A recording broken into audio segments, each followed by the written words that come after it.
Good day everyone. This video is intended for educational use only. Our group is allowing our instructor, Mr. Holden Ardines, to use this as an educational material. We are the group 3 and we're here to discuss about market integration and the global interstate system. What is the importance of market integration and in globalization? Market integration plays a crucial role in the process of globalization, which refers to the increasing interconnectedness and interdependentness of countries through the exchange of goods, services, information, and ideas. First is increased trade opportunities. Market integration facilitates the flow of goods and services across borders, creating more opportunities for international trade. This can lead to greater efficiency, specialization, and access to a wider variety of products for consumers. Second is economic growth and development. Integrated markets contribute to economic growth by allowing countries to focus on their comparative advantages. Specialization and trade can lead to increased productivity and efficiency, promoting overall economic development. Access to resources. Third one, globalization through market integration allows countries to access resources, both natural and human, that may be scarce or more efficiently utilized in other parts of the world. This helps in optimizing resource allocation on a global scale. Fourth is technological transfer and innovation. Integration fosters the exchange of technology and knowledge across borders. Companies can tap into global markets for research and development, leading to innovation and technological advancements that benefit societies worldwide. Fifth is diversification of risk. Market integration allows business and economies to diversify their resources of revenue and reduce dependency on a single market only. This diversification helps in mitigating economic risk and shocks. Sixth is cultural exchange. Globalization fosters cultural exchange as people from different parts of the world interact through trade and other economic activities. This can lead to a better understanding of diverse cultures, promoting tolerance and collaboration. 7 is political stability. Interconnected economies often have a shared interest. Maintaining political stability, economic interdependence can act as a deterrent to conflict and promote peaceful relations between nations. 8 is standards of living. Market integration can contribute to the improvement of living standards by providing consumers with a wider range of goods and services at a competitive prices. The history of global market integration. It dates back centuries but accelerated notably in the late 20th century due to various factors. Colonialism and imperialism in 16th to 20th centuries. The European powers expanded their empires, establishing colonies and exploiting resources worldwide. This led to the integration of markets across continents through trade networks. Industrial Revolution in 18th to 19th century. The Industrial Revolution transformed economies, increasing production and trade across borders. Steamship and railways facilitated the movement of goods, spurring global market integration. Gold standard. Late 19th century, early 20th century.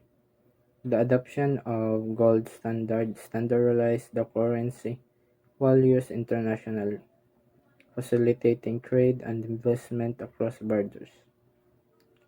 World Wars and Interwar period, 20th century.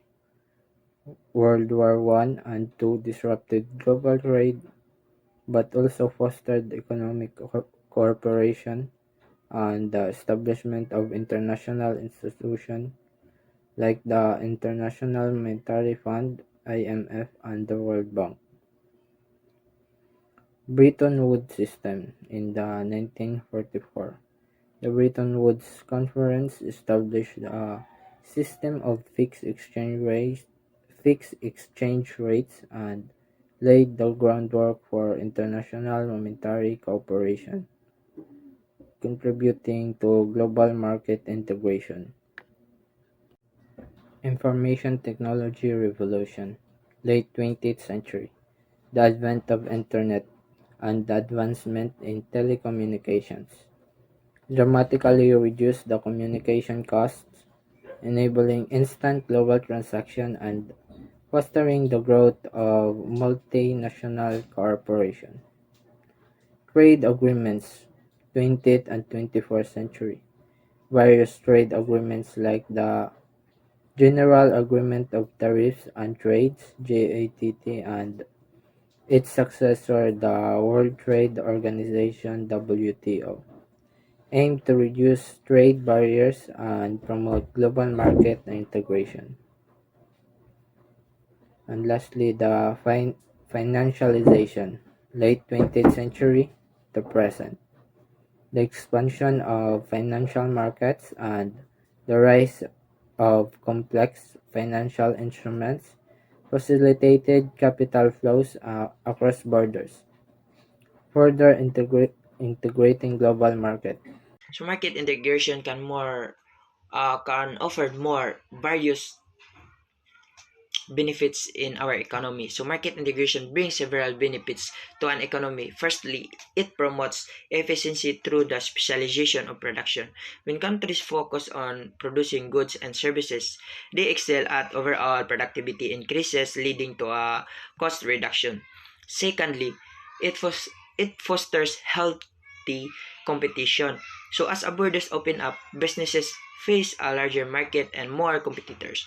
This dynamic encourages innovation and pushes companies to enhance their products and services. So, moreover, market integration provides consumers with a broader range of choices.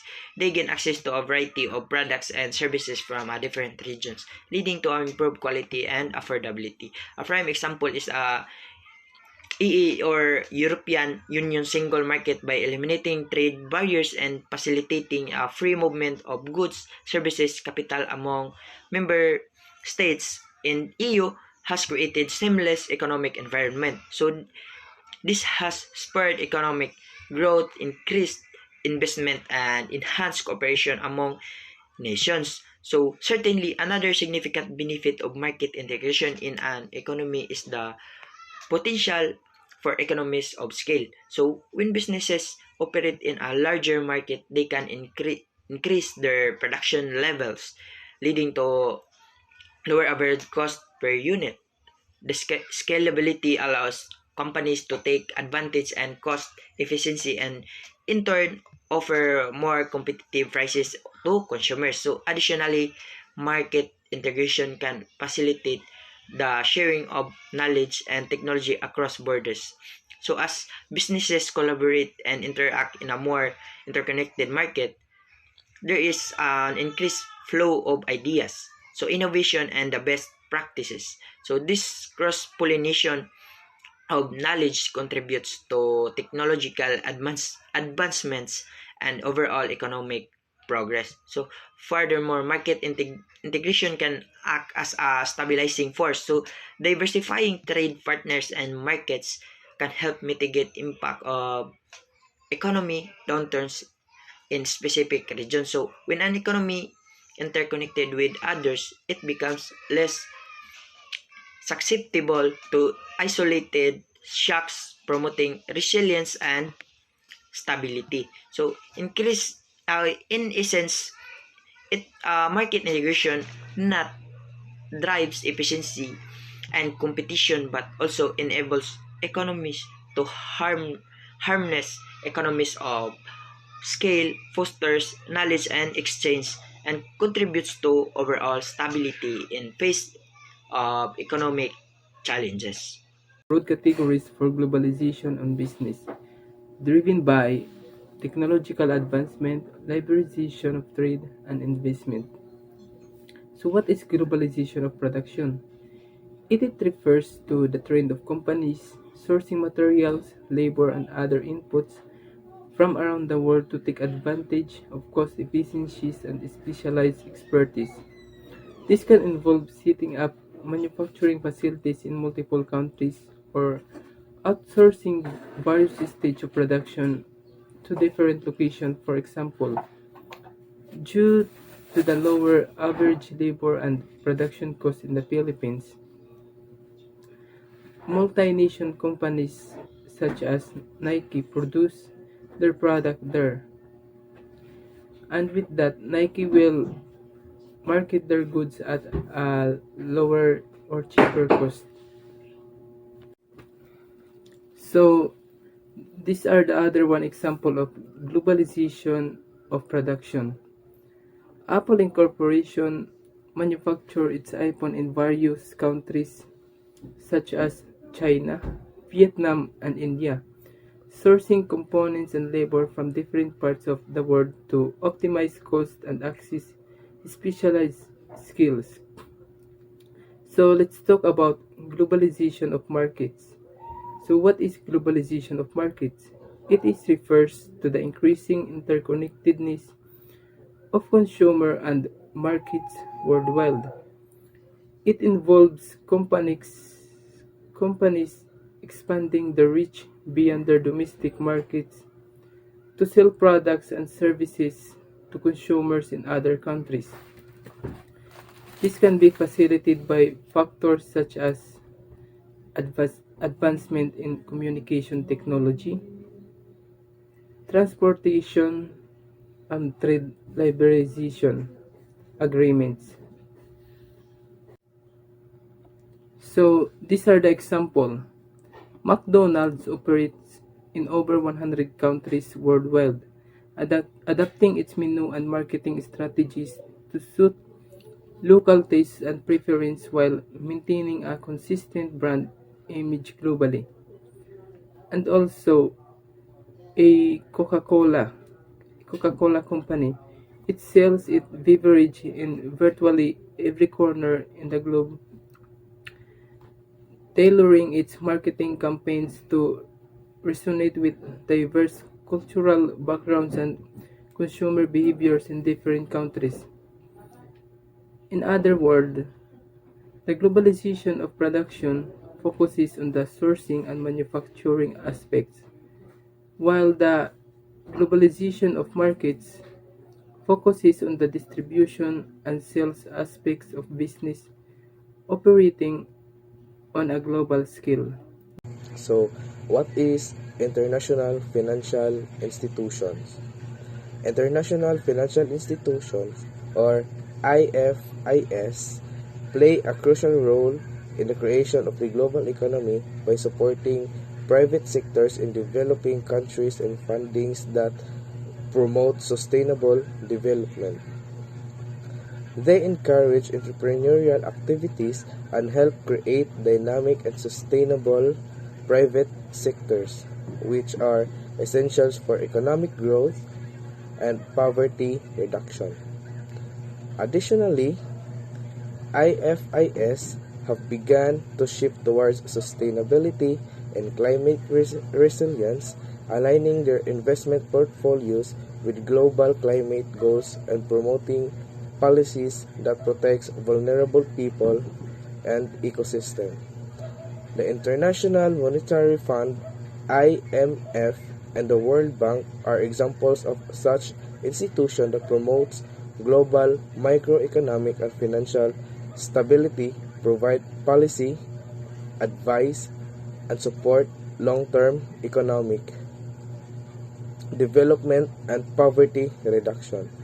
So when we say international financial institution, it's give like support to the private sectors in developing sustainable development.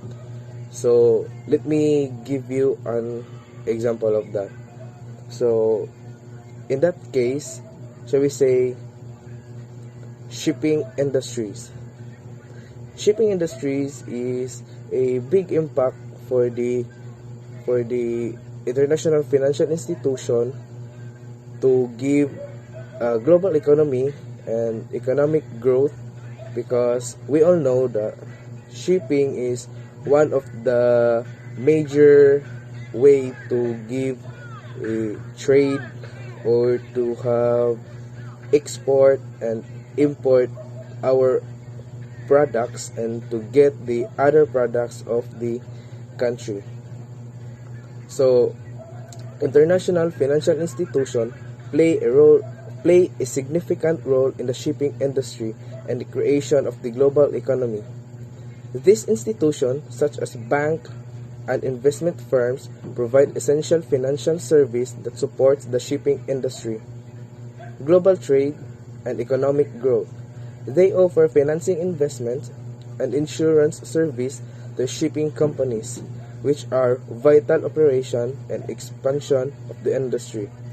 Additionally, financial institutions are increasingly involved in promoting sustainable practices in the shipping industry, such as reducing carbon emission and investing in green shipping projects. For example, the Poseidon Principles, developed by a group of leading banks, provide a framework for financial institutions to assess whether shipping investment align with the target set by the International Maritime Organization or IMO to reduce carbon emission. This demonstrates the commitment of the financial institution to support the shipping industry in transitioning to more sustainable and environmentally friendly model. Therefore, the international financial institution plays a crucial role in the shipping industry and its contribution to the global company.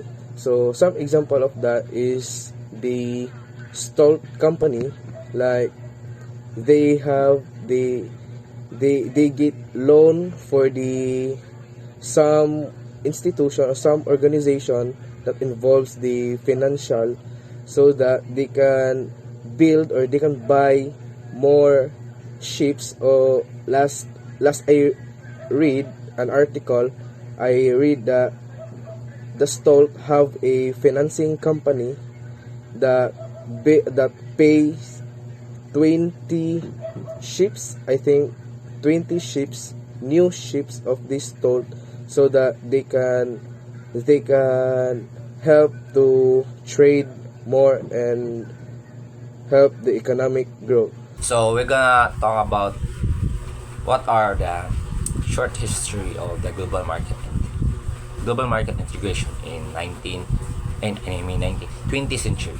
So in 20th century, for me, the global market was characterized by the small economies and with limited international trade. So the consequences of this global market is from the World War I, because they saw an attempt to grow the economic cooperation and prevent another destructive conflict. So they prevent the failed na sila, because, and also this league has been established in 1920. So they aim to facilitate the international economy's stability, but its effort were difficulties that slowed down by geopolitical tensions and the Great Depression that followed in 1930. So why they call the Great Depression? Because in 1920s, the bank or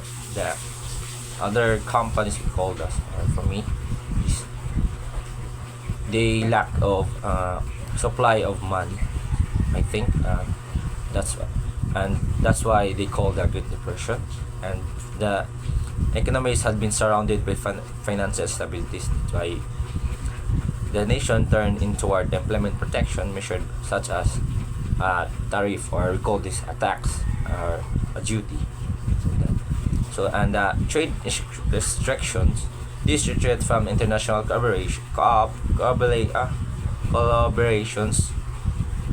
and the global economy downtown. However, these are the problems. So they devastating the impact of the Great Depression promoted evaluation of the economic policies. So the need for collective action became evident, leading to the Bretton Woods Conference in 1940. So the Bretton Woods Conference agreement led to the found for a new era of the global market integration by established institutions like International Monetary Fund, like our tawag na to, MIF, and the World Bank aimed to stabilize currency and facilitate post-war reconstructions.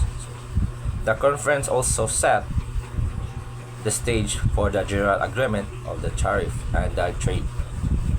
So ito called as GATT or GATT. So this was signed in 1947 with the objective of reducing trade barriers. So this century brought challenges and opportunities to the global market distribution because in 2008 the financial crisis has been highlighted because of the interconnectedness of the economies. So they emphasizing the needs of coordinating response. So however, the rising protectionism is some religion posed a threat or continued to progress international trade and the history of this global market is in 20th century has reflect to the fragmentation or protectionism to the interconnected of cooperation in the people and also the importance of collaborative efforts, international framework and technological advancement in shaping the modern global economy that we are facing. A report to global cooperation typically possesses several key attributes. I have 5 ideas. First, global presence. They operate of multiple countries around the world. Offices or manufacturing facilities in various regions. Global presence is crucial global cooperation as it allowed them to access new markets, diversity their customer base and reduce dependency of specific region of economics. It also provides opportunities for growth, collaboration and strategic alliance with local partners. Second is strong branding. Global corporations often have well-established brands that are recognized internationally, contributing to their market dominance and customer loyalty. Strong branding is essential for global corporations as it helps differentiate their products or service from competitors, build customer loyalty and trust, and command premium prices. A strong brand also facilitates expansion into new markets and enhances overall company reputations. Third is innovation and technology. They prioritize innovation of leverage advanced technologies to develop product, services, and business processes that offer competitive advance in the global marketplace. Innovation and technologies are critical for global corporations to stay competitive and relevant in rapidly evolving markets. They enable the companies to develop new products, improve operational efficiency, enhance customer experience, and adapt to changing customer presence and market trends. Fourth, global supply chains. They manage complex global supply chains to source raw materials, manufacture products, and distribute them customer worldwide efficiently. Global supply chains. Management is vital for global cooperation as it ensures the efficient flow of goods, services, and information across geographies. It helps optimize costs, minimize risk, improve speed to market, and enhance overall supply chain resilience and agility. Fifth, corporate social responsibility. Many global corporations actively engage in corporate social responsibility initiatives addressing environment, social, and governance issues to enhance their reputations, and mitigate risk. Corporation Social Responsibility (SCR) is increasingly important for global corporations as it reflects their commitment to ethical business practices, sustainability, and social impact. SCR initiative can enhance brand reputation, attract and retain talent, and foster positive relationship with stakeholders including customers, employees, communities, and investors. What is the Bretton Woods Agreement? The Bretton Woods Agreement was reached in a 1944 summit held in New Hampshire, USA, on a site by the same name. The agreement was reached by 730 delegates who were the representatives of the 44 allied nations that attended the summit. The delegates within the agreement used the gold standard to create a fixed currency exchange rate. The agreement also facilitated the creation of immensely important structures in the financial world. The International Monetary Fund, or the IMF, and the International Bank for Reconstruction and Development, or the IBRD, which is known today as the World Bank. So the history and functionality of the Bretton Woods Agreement. As mentioned above, 44 allied nations met in Bretton Woods in 44 for the United Nations Monetary and Financial Conference. At that time, the world economy was very shaky, and the allied nations sought to meet, discuss, and find a solution for the prevailing issues that plagued the currency exchange. The summit was also looking for policies and regulations that would maximize the potential benefits and profits that could be derived from the global trading system. What resulted from the conference were the Bretton Woods Agreement and the Bretton Woods System. So, the collapse of Bretton Woods System. Backing currency by the gold standard started to become a serious problem throughout the late 1960s. By 1971, the issue was so bad that US President Richard Nixon gave notification that the ability to convert the dollar to gold was being suspended temporarily. The move was inevitably the final straw for the system and the agreement that outlined it. Still, there were several attempts by the representatives, financial leaders, and governmental bodies to revive the system and keep the currency exchange rate fixed.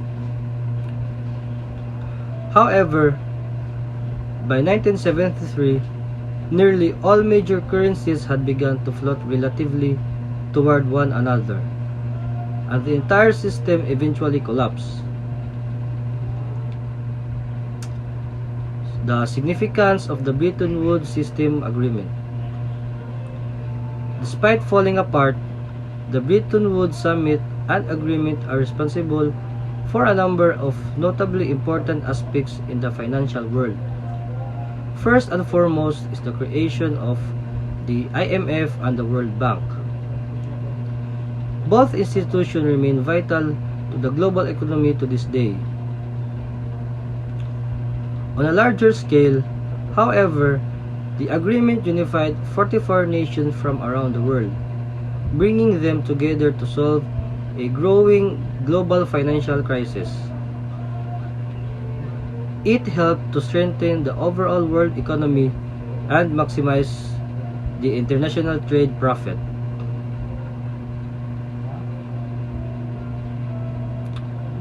In summary, the Bretton Woods Agreement established a system through which a fixed currency exchange rate could be created using gold as the universal standard.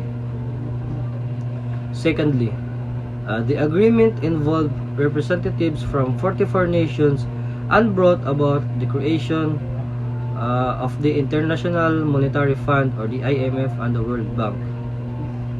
The fixed currency exchange rate system eventually failed.